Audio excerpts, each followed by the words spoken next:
ang mga kwento ng pag-ibig, kwento ng buhay at kwento ng pag-asa dito sa Barangay Love Stories. Love Stories. Masarap magmahal ng taong gusto nating makasama hanggang sa pagtanda. Pero kung meron naman tayong masasaktan, ay mag-iiwan lamang ito ng marka na habang buhay nating daladala. Ikaw kabarangay, naranasan mo na bang ipagpalit ng taong minahal mo ng sobra? Dear Papa Dudut, magandang araw po sa inyo at sa lahat ng inyong mga tagapakinig. Ako nga pala si Jojo, 39 years old, isang OFW sa Dubai. Isa po ako sa mga solid listeners ng inyong programa. Nagpapasalamat po ako sa Barangay Love Stories dahil kahit papaano po ay napapawi nito ang kalungkutan at pangungulila ko sa Dubai. Lalo na netong nakaraang taon kung kailan meron akong matinding pinagdaanan. Madalas po akong nakikinig sa mga kwento ninyo sa Spotify at minsan naman ay sa online. Taga-Oriental Mindoro po ang pamilya ko, Papa Dudut. Pero noong nag-college na, nagpa-Maynila na po ako. At doon na rin nanirahan. Naiwan naman yung mga magulang ko sa amin sa Mindoro dahil na-inspire ako sa mga kapatid ko na medyo nakakaluwag-luwag sa buhay ay nag-decide na rin po ako noon na magtrabaho sa abroad. 24 years old pa lamang ako noong sumabak ako sa pagiging OFW. Tungkol naman sa buhay pag-ibig ko ay nakakatatlong serious relationships na po ako.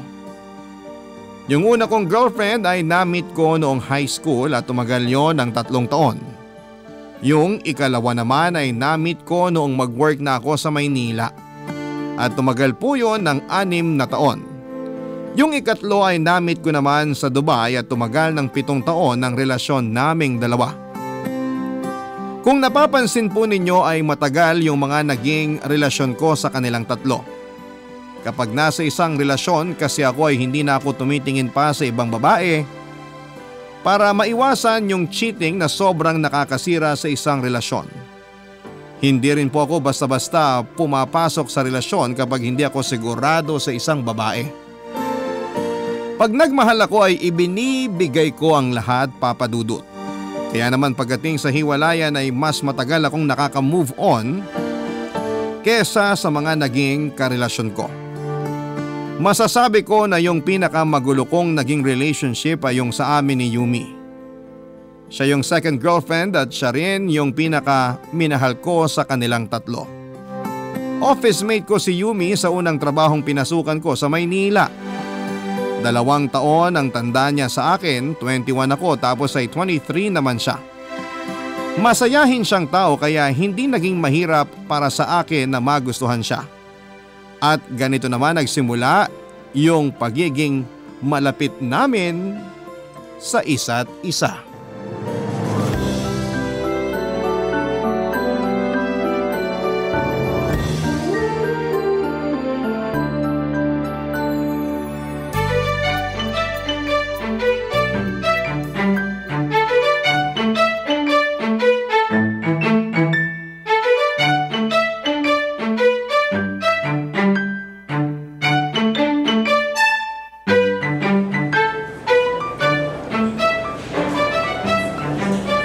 Jojo, paupo ako dito sa tabi mo ha.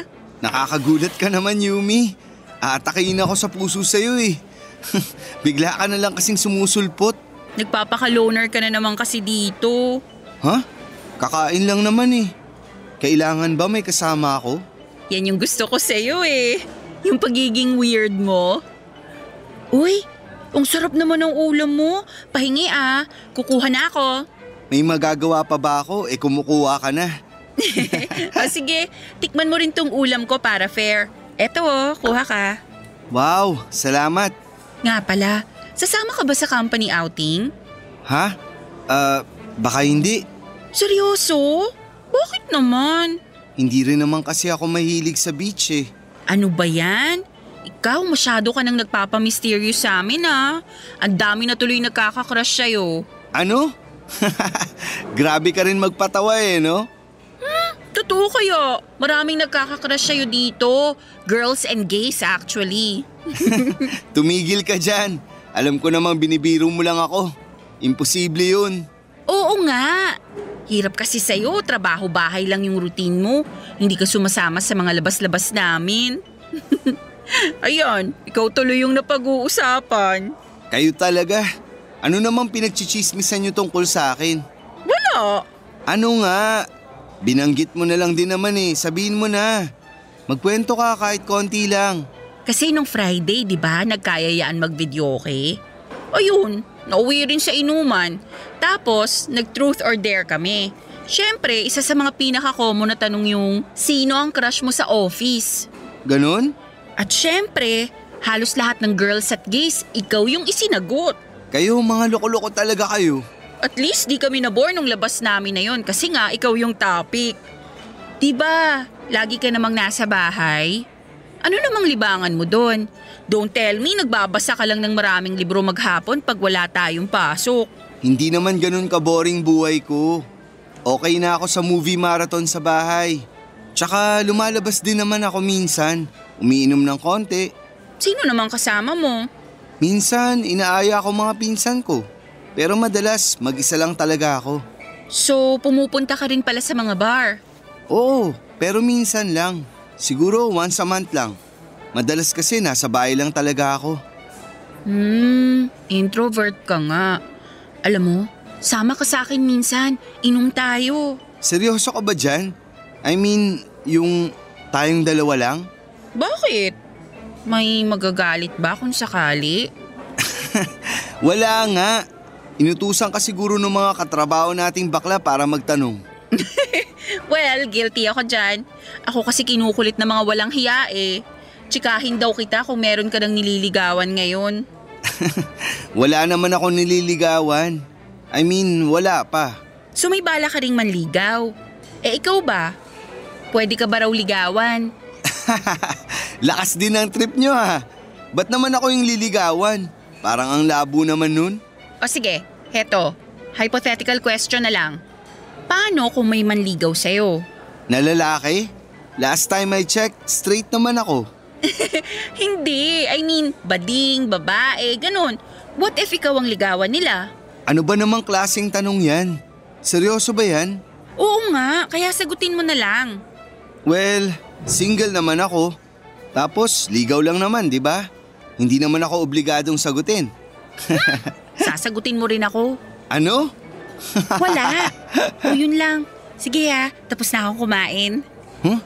Di mo pa nga nababawasan yung pagkain mo See you na lang sa office. Ang labo naman nun. Papadudot malaking tukso para sa akin si Yumi. Lalaki rin naman ako kaya sa katagalan ay unti-unti na rin akong naaapektuhan. Hindi ko inaakala na tototohanin nga ni Yumi ang panliligaw niya. Lagi niya akong binibigyan ng mga pagkain na siya mismo ang nagluto. Hindi nga nagtagal ay nahulog na rin ako kay Yumi.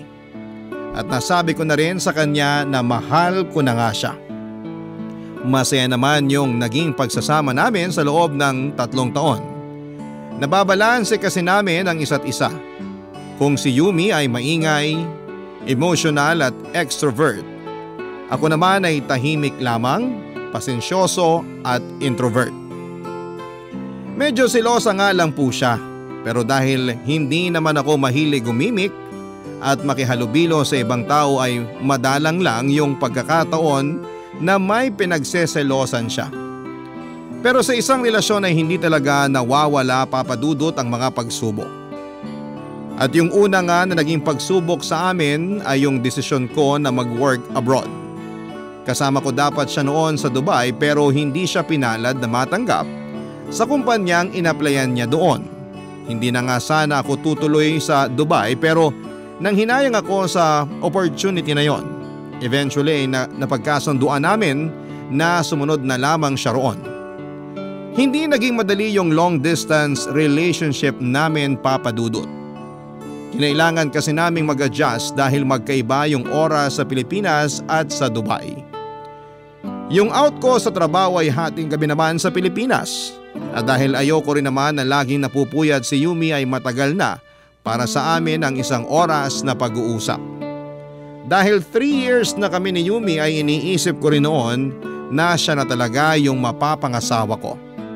Kahit na hindi niya hilingin ay nagpapadala ko ng pera, hindi lang para sa kanya kundi para din sa mga magulang niya.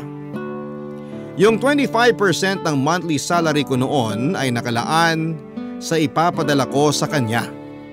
Tuwing lunchtime ko ay tumatawag ako sa kanya para lang maisingit yung konting oras na nakakapag-usap kaming dalawa. Wala namang kaming naging problema doon dahil willing din siyang mag-adjust para sa akin. Pero noong mag-send ako sa kanya ng mga pictures namin sa kumpanya ay pinagselosan niya yung katrabaho ko na isang Egyptian. Maganda kasi ito at katabi ko pa sa picture. Mabilis lang din naman na lumipas ang selos niya noong pinaliwanag ko sa kanya at pinatunayan na wala siyang dapat na ikaselos at para hindi niya ako pagdudahan ay sinigurado ko rin na updated siya sa mga ganap ko sa Dubai. Tuwing umuwi ako sa Pilipinas ay binubusog ko sa mga pasalubong at mga branded na gamit si Yumi at ang pamilya niya. Bukod pa roon, yung pag-out of town namin nasagot ko lahat ng gastos. Magastos man at halos kakaunti na lamang, yung naiipon ko ay hindi yun naging problema sa akin. Bukal naman kasi yon sa kalooban ko dahil mahal ko si Yumi at napamahal na rin sa akin ang buong pamilya niya. Noong 3 taon ko na sa Dubai ay doon ko na naramdaman yung unti-unting pagbabago sa pakikitungo niya. Naging palaisipan tuloy sa akin yon. Yung una kong naisip na dahilan ay baka nai-insecure na si Yumi lalo na 2 beses na siyang nag-apply para magtrabaho sa Middle East pero lagi naman siyang nagkakaaberya. Yung una ay may hindi siya naihabol na papeles at yung isa naman ay nagkasakit siya at na-late sa final interview kaya may iba nang pinaboran. Sinubukan ko naman siyang tanungin tungkol sa napapansin kong pakikitungo niya sa akin pero lagi siyang walang ganang sumagot at malamig na malamig lagi ang pakikitungo niya. Doon ko na naisip na baka may iba na siyang nagugustuhan sa Maynila. Hanggang sa nag-decide akong umuwi ng Pilipinas para sa 6th anniversary namin ni Yumi, Papa Dudut.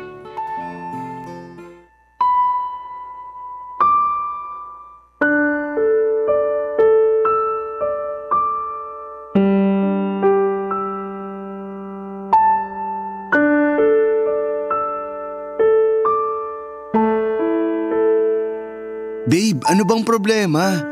Ano bang problema sinasabi mo? Kahapon ka pa kasi ganyan eh. Pagkagaling ko pa lang sa airport, halos di mo na ako pansinin. Di mo man lang ba ako na-miss? Bakit mo naman naisip yan? Ay, naninibago lang kasi ako sa'yo. Di ka na kasi tulad nung dati na ang saya-saya mo tuwing magkasama tayo. Kahapon, kinis mo lang ako tapos sumakay na agad tayo ng taxi. Hindi mo man lang ako kinumusta. Nag-overthink ka lang, huwag kang ang OA dyan. Tulad ngayon. Oh, anong reaction din yan? Babe, ilang buwan ka nang ganyan. Kala mo ba di ko yun napapansin? Nasa Dubai pa lang ako. Nararamdaman ko na yung panlalamig mo. Stress lang ako sa trabaho. Babe, please, tingnan mo naman ako. May mali talaga eh. Nararamdaman ko. Nahihirapan lang ako sa setup natin, yun lang yun. Babe, 3 years na lang naman, di ba? Tapos dito na ako ulit sa Pilipinas. Nag-iipon lang din naman ako para sa future natin. Hindi lang naman yun yung iniisip ko. Babe, yung edad ko, mas mabilis na nadadagdagan kesa sa'yo. Mas matanda ako ng 2 taon, di ba? Oh, tapos? Jojo, gusto ko nang magkaroon ng sariling pamilya. Gusto ko nang mabuntis. Gusto ko nang maranasan maging nanay. Babe, naiintindihan naman kita. Pero hindi pa tayo handa. Hindi biro yung pagkakaroon ng anak. Hindi biro yung pagbuo ng sarili nating pamilya. Ang mamahal na ng mga bilihin. Mahal din magpaaral. Hindi pa nga sapat yung naipon ko ngayon para makapagpatayo tayo ng sariling bahay.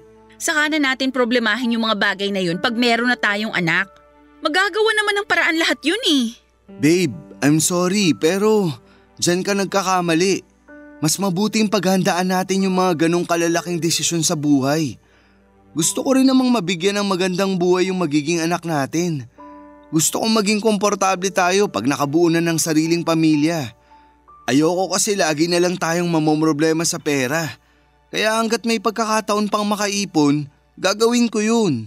Hindi mo naman kasi ako nagigets eh. Tumatanda na ako. Ako na lang yung hindi pa kasal at walang anak sa mga kaibigan ko. Kapag nagkikita-kita kami, hindi ako nakaka-relate kapag tungkol sa anak na yung pinag-uusapan nila. Mukha akong kawawa. Yung iba sa kanila mas bata pa sa akin. Ay, wag ka na lang magpa-apekto sa mga ganun. Darating din tayo dyan. 3 years na lang oh. Habang tumatanda ako, mas lalo rin ako mahihirapang magbuntis. Delikado yun para sa akin at para sa bata. Ayoko rin naman na isa lang yung magiging anak natin. Kahit 2 man lang sana. Babe, si Mama, 30 years old na nung ipinagbuntis si Kuya. 40 na siya nung ipinanganak niya ako. Ayoko naman ng ganon. Gusto ko magpang-abot pa rin ang edad namin ng magiging anak ko. Gusto ko yung nakaka-relate pa ako sa mga kwento niya. Ayoko mapagkamalang lola kapag magkasama kami. Pati mga auntie ko kinukulit na ako. 6 years na raw tayo pero hindi pa rin tayo nagpapakasal. Babe, please naman. Masyado ka lang nagpapadala sa mga sinasabi ng iba. Mag-focus ka sa kung anong meron tayo ngayon. Ako yung magiging asawa mo, hindi sila. Tayo yung bubuo ng pamilya. Kaya yung mga magiging desisyon natin, hindi na dapat nakabase sa mga sinasabi o sasabihin nila. So paano yun? Magkaiba tayo ng gusto? Sino sa atin na mag-a-adjust? Ha? Malamang ako pa rin. Ako na lang lagi. Ay, sige. Imbis na 3 years pa ako sa Dubai, 2 years na lang ako doon. Okay na ba yun? 2 years pa rin yun! 2 years na lang. Please naman, pumayag ka na. Pag-iisipan ko.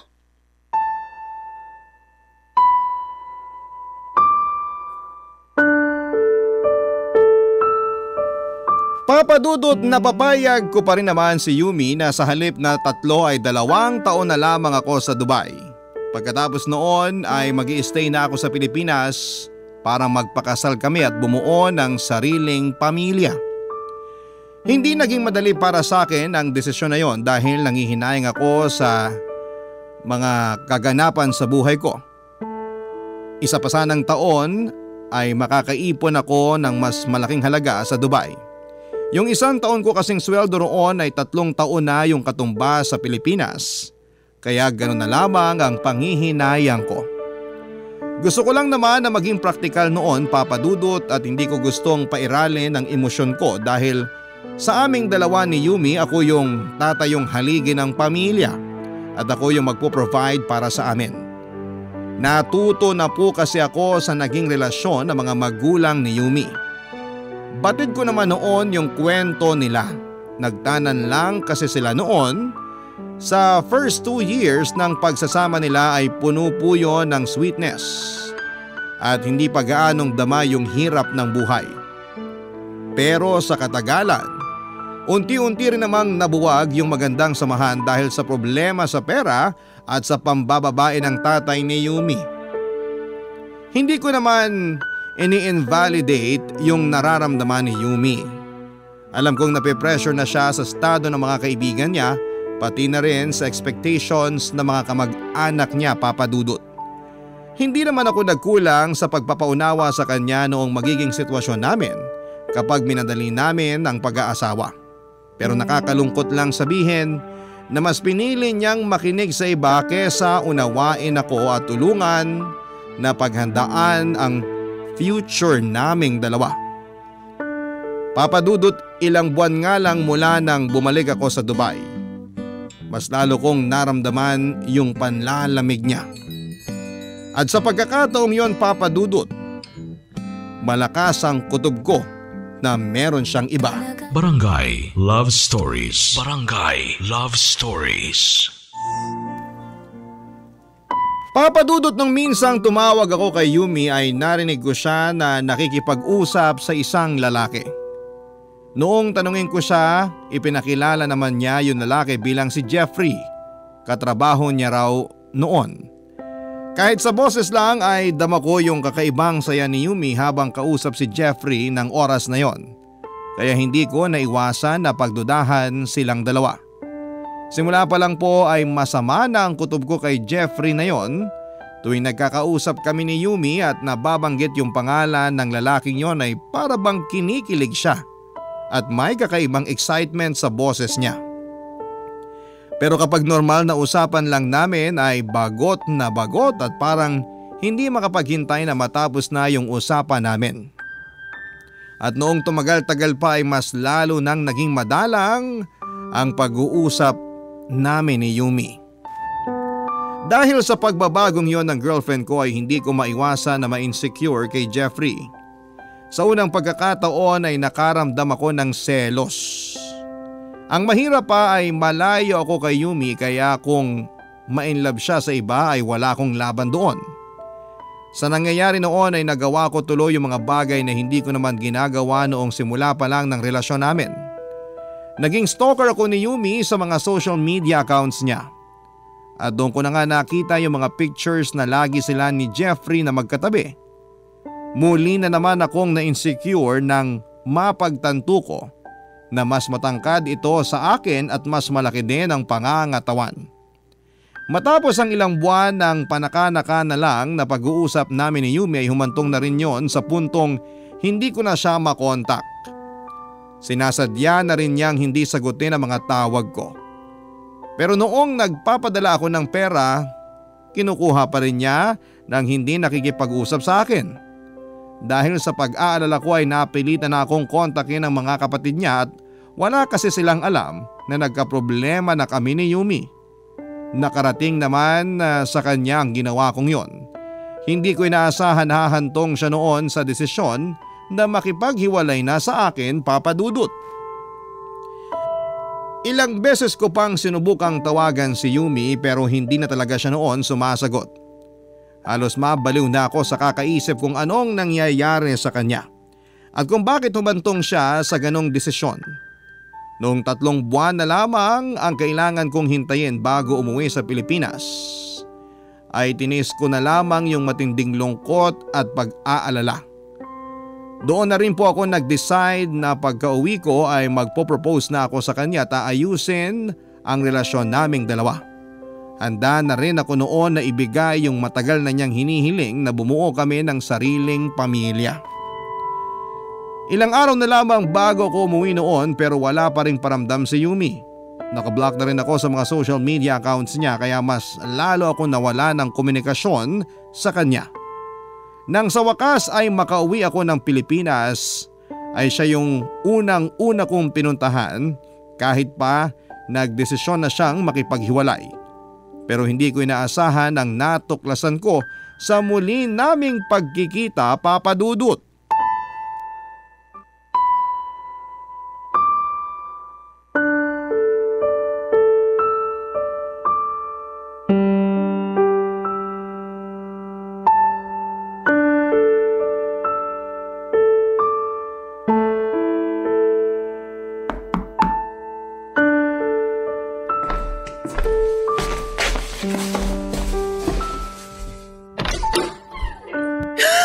Jojo, anong ginagawa mo rito? Kakauwi ko lang. Hindi mo man lang ba ako papapasukin? Sige, pasok ka.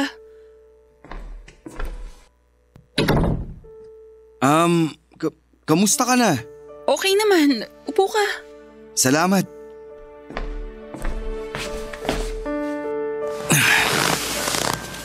Ano bang nangyari sa atin? Bakit bigla ka na lang nakipag-break? Sorry, may mga nangyari lang talaga na hindi ko kontrolado. Tulad ng ano? Sabihin mo naman sa akin kasi halos mabaliw na ako sa kakaisip kung ano ba yung nagawa ko. Kung ano bang kasalanan ko. Tulad nito. Bakit parang tumaba ka at medyo lumaki yung tiyan mo? Buntis ako. Magpo-4 months na. Ano? I'm sorry. Kaya ka ba nakipaghiwalay sa akin dahil nabuntis ka ng ibang lalaki? Oo. Sino? Huwag mong sabihin na yung Jeffrey na yun yung nakabuntis sa'yo.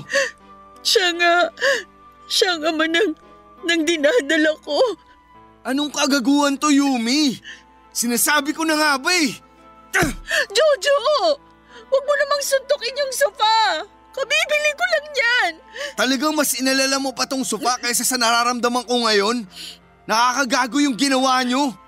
Paano mo yung nagawa sa akin? I'm sorry. Nadala lang ako. Anong nadala? Paanong nadala? I'm sorry. Hindi ko naman yun sinasadya. Nadala lang ako sa pinapakita sa akin ni Jeffrey nung time na yun. Hindi ka kasi makapaghintay eh. Tapos pinagmukha mo pa akong tanga. Buong akala ko, sobrang busy mo rito kaya halos di mo na ako kausapin. Yun pala, busy ka sa ibang lalaki. I'm sorry. Nagkahamali ako. Iniwanan niya ako. Ayaw niyang panagutan yung nangyari sa amin. Kaya sobrang pinagsisisihan ko lahat yun. I'm sorry. Sorry talaga. Ano? Ayaw kang panagutan? Siraulo pala talaga yun eh. Sa bagay, itsura pa lang halatang halata na. Akala ko mahal niya ako. Akala ko papanagutan niya ako pero hindi. Iniwan niya ako. Hayop talaga yung lalaking yun. Pumasok lang siya sa relasyon natin para manggulo. Tapos ikaw, pumayag ka naman. Ni hindi mo man lang siya kinilala ng lubusan bago mo pinatulan. Patawarin mo ako, Jojo. Jojo, mahal pa rin kita, please. Please, sana matanggap mo pa rin ako kahit na ganito yung nangyari. At ano? Gusto mo akuin ko yung bunga ng kalandian mo? Hindi pa ako ganun katanga. Ginusto mo yan eh. Nagpakasaya ka rin sa kanya. Kaya panindigan mo rin yung nagawa mong pagkakamali. Please naman, no. Patawarin mo ako. Ang kapal naman ng mukha mo para hingin sa akin yan. Tapos na tayo, di ba? Tinapos mo na. Minsan mo akong pinagmukhang tanga. Hindi na mauulit yun. Jojo, sandali! Jojo! Sa totoo lang, Papa Dudut, bago ako umuwi sa Pilipinas ay hinanda ko na rin noon ang sarili ko sa posibilidad na may ibang ang lalaki si Yumi. Nakahanda rin sana ako na ipaglaban siya at agawin sa sino mang makakarelasyon niya. Pero nung nalaman kong buntis siya ay ganon kabilis na napalitan ng galit ang kagustuhan kong magkabalikan pa kaming dalawa. Halos mabaliw ako noon sa sakit na nararamdaman ko. Yung buong bakasyon ko sa Pilipinas ay nauwi lang sa pagmumukmok sa kwarto at matinding kalungkutan. Alalang-alala naman sa akin ang mga pamilya ko at noong nakarating sa kanila ang mga nangyari ay lalo silang nag-worry. Laking pasasalamat ko na lamang na meron pa rin naman akong malakas na support system ng mga sandaling yon para kahit papaano ay gumaan ang kalooban ko. Nag-decide ako na bumalik na sa Dubai matapos magbakasyon. Inisip ko na lamang na mas mapapadali ang pag-move on ko kapag malayo na ulit ako kay Yumi. Aminado naman ako na mahal ko pa rin siya noon kaya hindi naging madali ang kalimutan na lamang siya at burahin sa buhay ko.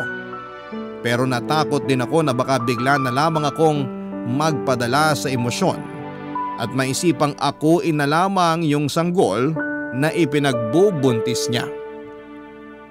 Sa awa ng Diyos ay naka-move on na rin naman ako matapos ang isang buong taon na nagtatrabaho ako sa Dubai.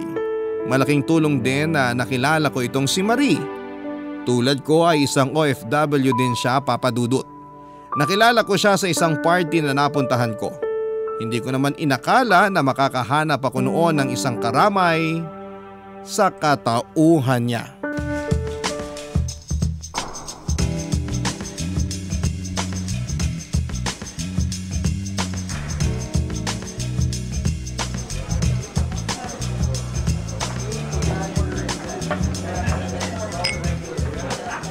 Hi! May kasama ka ba dito sa party? Hi. Wala eh. Ikaw ba? Wala rin. Pwede bang umupo sa tabi mo? Sure. Upo ka. Salamat.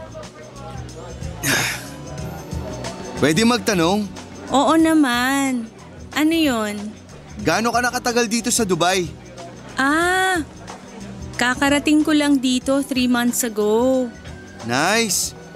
Ikaw lang ba yung nag-decide na dito magtrabaho? Oo. Wala namang pumipigil sa akin. Kasi kahit ano namang gawin ko, suportado ng parents ko. Goal ko rin kasi talaga na makatulong sa kanila financially. Ang bait mo naman. Wala ka pa bang boyfriend? Nako, masyado atang personal yung tanong ko. Okay lang kahit wag mo nang sagutin. Hindi, okay lang. Nagtaka lang ako kung bakit bigla mong natanong. Pasensya ka na ha. Wala kasi ako masyadong kakilala rito sa party. Nakita kitang tahimik dito sa sulok kaya naisip ko na ikaw na lang yung kausapin ko. Kwentuhan lang, kung komportable ka. Di mo naman kailangan humingi ng pasensya. Willing din naman ako makipagkwentuhan.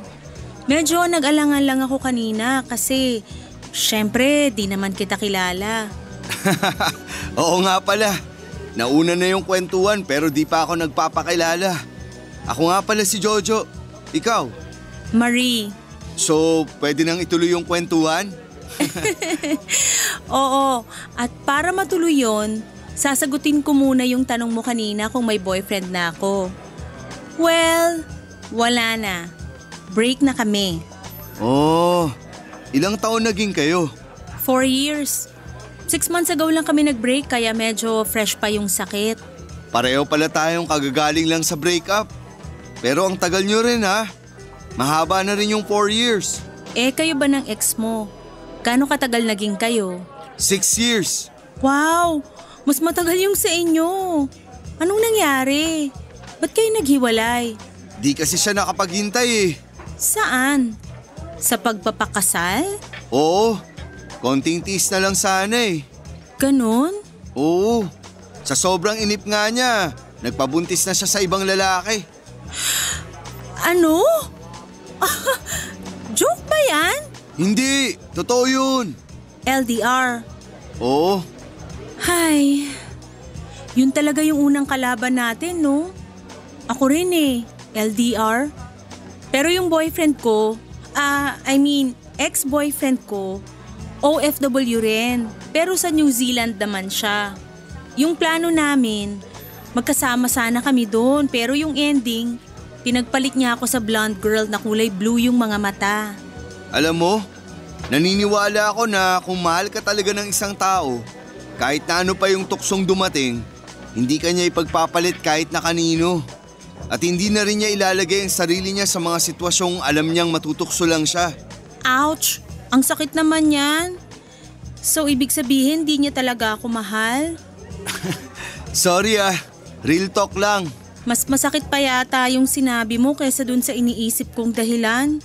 Iniisip ko na lang kasi na mababaw lang talaga siya kaya pinagpalit niya ako sa mas sexy at mas maganda kaysa sa akin. Walang mas. Ang ganda mo kaya. Sus! Bolero. Uy, hindi real talk din yun. Sa unang gabi pa lang ng pagkakakilala namin ni Maria ay nag-click po kami kaagad, Papa Dudut. Hindi ko alam kung dala lang ba yon ng edad o ng maturity. Pero iba yung kilig na naramdaman ko pagkatapos ng gabing yon. Mas kalmado, mas malalim, iba sa kilig na naramdaman ko noon kay Yumi na intense at nakakapagod. Sa ilang oras lang nang nagkausap kami ay pakiramdam ko ay nahanap ko na yung taong kamatch ko talaga sa maraming bagay. Pareho kaming praktikal at pareho kaming naniniwala na ang pagpapakasal at pagpapamilya ay ginagawa lang kapag pareho ng handa ang magkarelasyon. Yun din ang dahilan kung bakit naging interesado ako sa kanya, Papa Dudut. Yung unang pagkikita namin noon ni Marie ay nauwi pa sa ilang casual dates na hindi para sa dalawang taong naghahanap ng karelasyon kundi ng isang kaibigan. Pero hindi rin naman nagtagal at niligawan ko na rin siya. Sinagot niya rin naman kaagad ako. Noong naging kami na ay halos wala namang nagbago sa aming dalawa.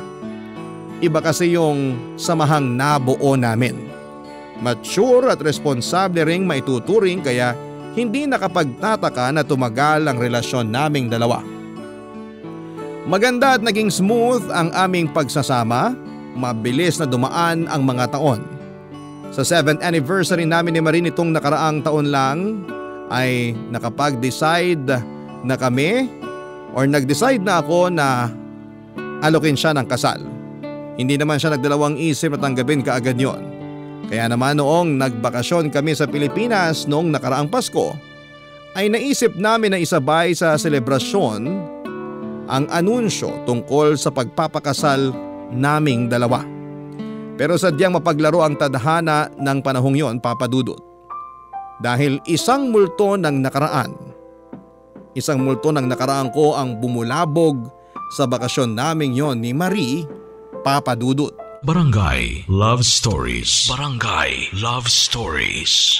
Matapos naming i-anunsyo sa mga kaibigan at kamag-anak namin ng tungkol sa pagpapakasal namin ni Marie, nagplano na rin kami para sa church wedding, Papa Dudut.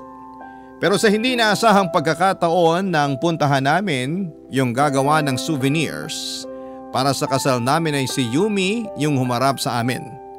Dahil nakita na rin naman ni Marie yung mga picture noon ni Yumi ay agad niya rin po itong nakilala. Sobrang awkward po ng sandaling yon, Papa Dudut, pero noong banggitin ni Yumi na kasal na siya at may 2 anak na rin, ay naramdaman ko na biglang nagbago ang tono at pakikitungo ni Marie rito. Para bang mas naging kampante na siya. Ngunit ang hindi niya alam ay parang lumukso yung puso ko nung muli kaming magtagpo ni Yumi matapos ang 6 na taon. Tila biglang nanumbalik ang lahat ng mga ala-ala namin. At doon ko din na-realize, Papa Dudut, na hindi pa rin pala ako totally naka-move on sa kanya. Dahil 1 buwan lang ang bakasyon namin sa Pilipinas ay minadali na namin ang preparasyon ng kasal. Kaya may mga lakad kami ni Marie na magkahiwalay para mas mapabilis na yon. Hindi ko naman akalain na sa akin niya ipagkakatiwala noon ang pag-aasikaso ng mga souvenir namin. Ibig sabihin noon ay hinayaan niya lamang ako na makipag-usap kay Yumi. Medyo kinabahan ako ng sandaling yon dahil wala sa tabi ko si Marie. Hindi ko alam kung sinadya niya na papuntahin ako roon para sukatin yung loyalty ko sa kanya o nagawa niya yon kasi malaki talaga ang tiwala niya sa akin. Ngunit kahit na anong iwas ko, Papa Dudut, ay hindi ako nilubayan ng tukso.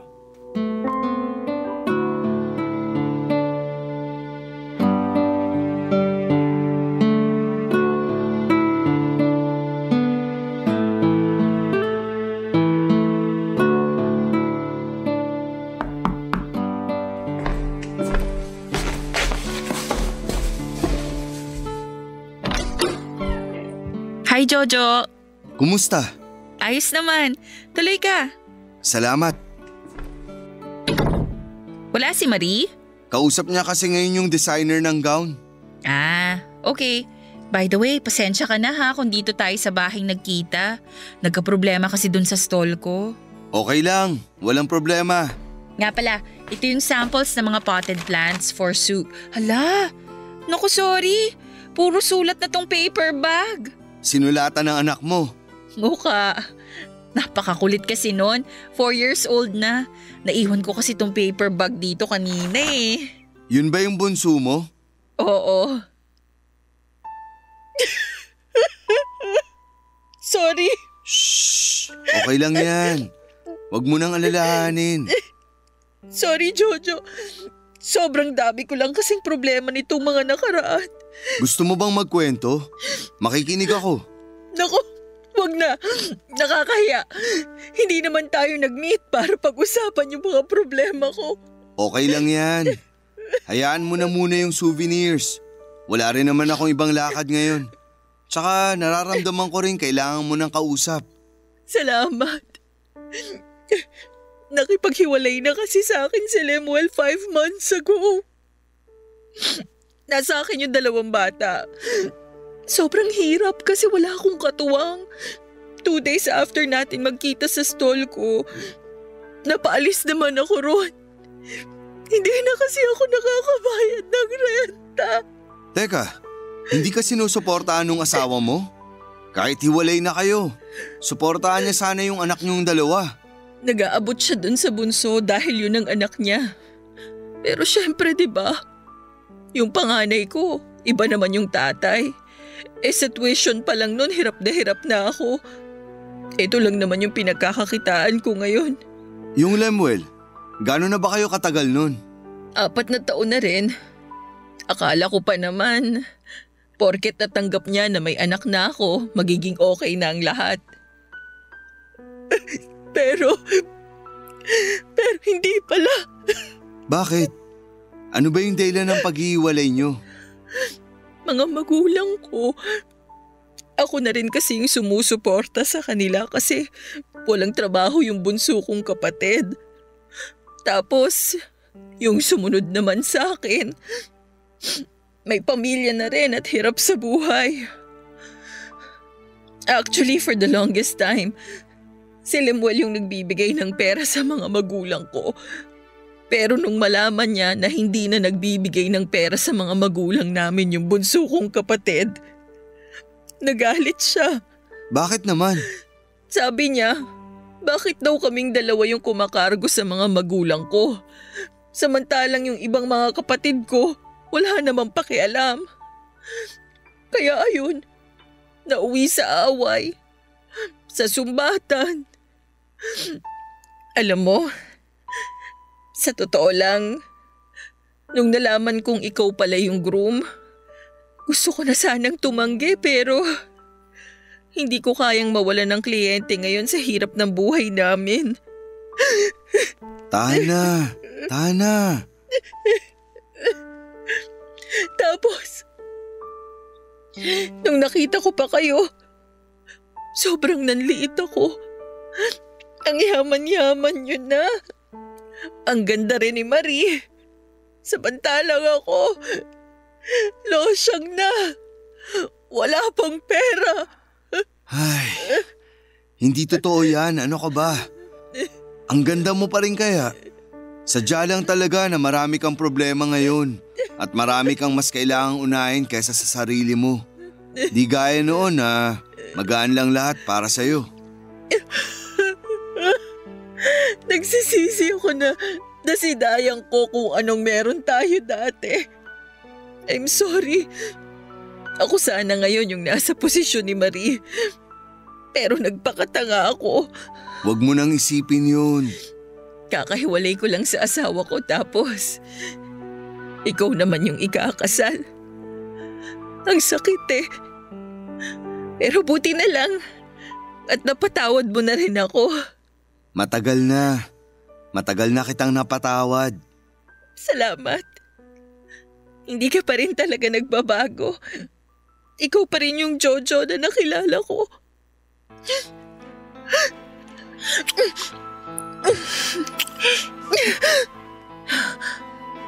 Jojo, ikakasal ka na. Alam ko, pero mahal pa rin kita.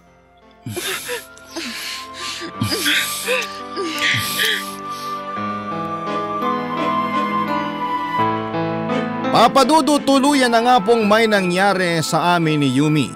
Halo-halo po yung naramdaman ko matapos mahimasmasan sa mga nagawa ko. Halos lamunin ako ng guilt dahil sa ginawa kong pagtataksil kay Marie. Pero matapos din ang mga nangyari ay doon ko na-realize na si Yumi pa rin talaga ang mahal ko. Hindi ko alam kung anong gagawin ko ng panahon na yon. Kaka-announce lang namin sa mga kakilala at mga kamag-anak na ikakasal na kami ni Marie. 1 linggo na lang at babalik na rin kami sa Dubai. Hindi ko alam kung itatago ko ba noon kay Marie yung mga nangyari o mas mabuti kong makikipaghiwalay na lamang ako sa kanya para bigyan ng chance ang pagmamahalan namin ni Yumi. Naroon yung pagtatalo sa isip ko noong pagpili sa pagitan ng isang mapayapang, kontento at stress-free na future ko kasama si Marie o yung siguradong magulo at komplikadong buhay kapiling ang first true love ko na si Yumi. Ang mas malala pa ay hindi lang isang beses na may nangyari sa amin ni Yumi dahil nasundan pa yon ng nasundan ng makailang beses. At sa bawat sandali na nagtataksil kami ni Marie, kay Marie ay pabigat ng pabigat ang nararamdaman ko kasama si Yumi. Kaya bago pa matuloy ang kasal namin ni Marie ay hinarap ko na yung pinakamahirap na desisyong ginawa ko sa tanang buhay ko, Papa Dudut.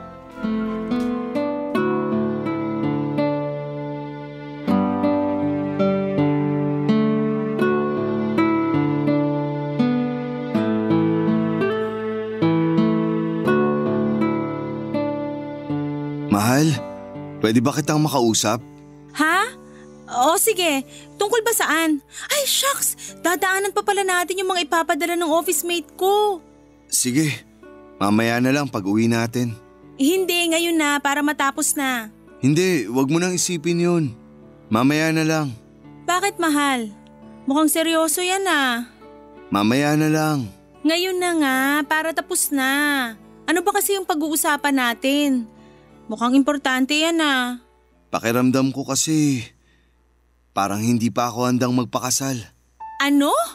Marie, I'm sorry. Seryoso ka? Paano di pa handa? Bakit? Alam ko masyado na tayong maraming inaasikaso. Jojo, alam na ng lahat na ikakasal tayo. Ayun na nga eh. Baka kinakabahan ka lang. Hindi lang to simpleng kaba. Okay, so ano bang problema? Sabihin mo sa akin. Marie, may nangyari sa amin ni Yumi. Ano? Anong ibig mo sabihin may nangyari? May nangyari sa amin. Nagduho kami. Paano nangyari yon?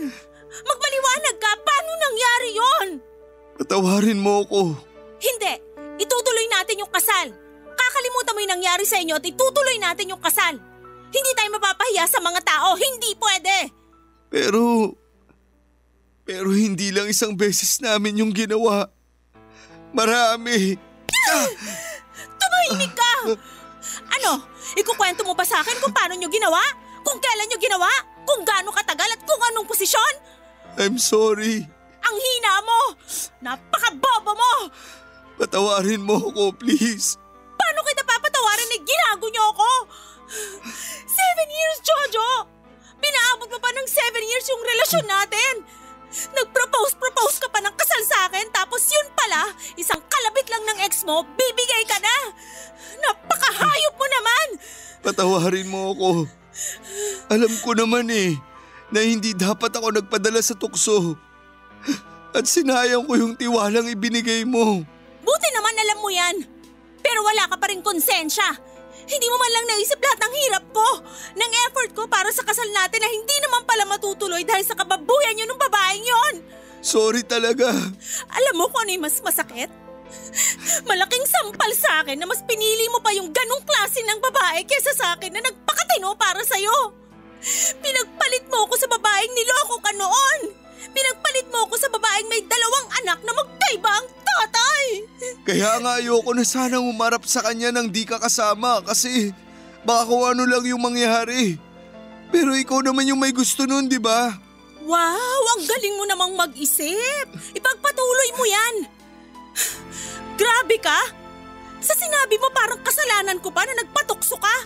Kung matino kang tao, kahit maghubad pa siya sa harap mo ng ilang beses, wala kang gagawin at irerespeto mo yung relasyon natin. Alam ko namang mali yung ginawa ko. I'm sorry. Alam mo naman palang mali pero ginawa mo pa rin. Isa lang ibig sabihin nun, ginusto mo rin yon. Sa pananalita mo parang di ka man lang nagsisisi. Ganun mo ba talaga siya kamahal? Patawarin mo ako. Tingin mo ganun lang kadali yun? Hinding-hindi kita mapapatawad. Pero sige, ibibigay ko yung gusto nyo. Walang kasal na magaganap. Magsama kayo ng ex mo na patapon ng buhay. Papanoorin ko na lang na bumagsak yung buhay niyo dahil dyan sa pagiging marupok mo at sa kalandian niya. Hihintayin ko na lang na karma na yung maghiganti sa inyo. Ngayon, lumayas ka sa harapan ko. Ayoko nang makita yung pagmumukha mo.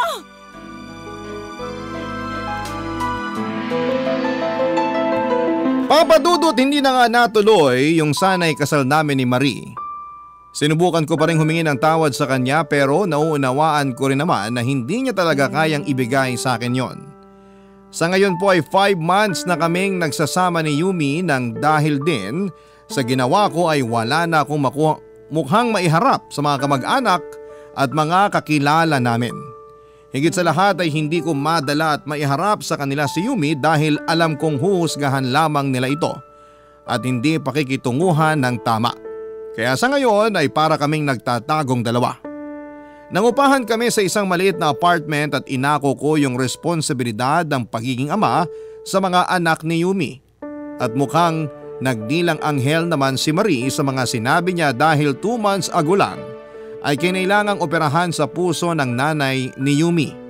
Dahil wala rin naman silang sapat na pera, sinagot ko lahat ng gastos bilang tulong na rin sa kanila. Balak pa sana naming magtayo ng negosyo noong una at maglaan ng budget para sa annulment nila ng asawa niya. Pero dahil nga po sa nangyaring gastos, halos kalahati ng naipon ko sa pagtatrabaho sa Dubai ay nagastos na namin. Doon ko nga na-realize kung gaano lang talaga kabilis maubos ang pera dito sa Pilipinas. Lalo na kung may trahedyang dumating. Mahirap kasing kitain yung sinlaki ng sinasahod ko noon sa Dubai kung hindi magkakaroon ng magandang negosyo. May mga sandali na napapaisip ako kung tama nga ba ang naging desisyon ko, Papa Dudut. Na-realize ko rin kasi nitong nakaraan lang na kung tutuusin ay 2 taong ko lang talagang nakasama si Yumi dahil mas matagal kaming naging LDR. Samantalang si Marie ay talagang nakasama ko sa Dubai at nakilala na namin ng mabuti ang isa't isa, kaya umabot na rin ang 7 taon ng relasyon namin. Hindi ko tuloy maiwasang ikumpara si Yumi. Sa araw-araw kasing magkasama kami ay napapansin ko na hindi talaga compatible ang ugali naming dalawa. Pero dahil tumanda na rin ako ay napagod na rin po ako, Papa Dudut. Kaya tinanggap ko na lamang ang lahat.